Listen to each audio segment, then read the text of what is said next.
సింగపూర్లో room clean చేసిన పవన్ కళ్యాణ్ గారు. అదేంటి ఇలా అన్నాడు అనుకుంటున్నారా? ఈ మాట పవన్ కళ్యాణ్ గారే తన నోటితో తానే చెప్పారండి. పవన్ కళ్యాణ్ గారు చిన్న వయసులో ఉన్నప్పుడు తాను ఇంటర్ చదివి ఆపేయటంతో ఇంట్లోనే ఉండేవాడట. అయితే చిరంజీవి గారు తన వైఫ్తో కలిసి బయటికి వెళ్తే ఇంట్లో పిల్లల్ని పవన్ కళ్యాణ్ గారే చూసుకునేవారట.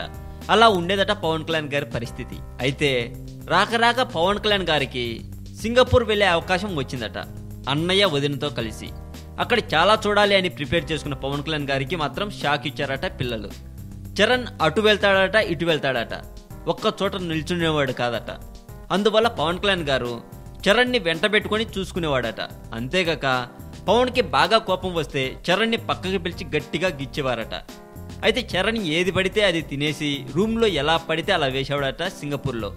రూమ్ సర్వీస్ వాళ్ళు వస్తే ఏమంటారో ఏమో అని భయపడిన పవన్ రూమ్ సర్వీస్ వాళ్ళు వచ్చేలోపు నీట్గా రూమ్ క్లీన్ చేసేవాడట.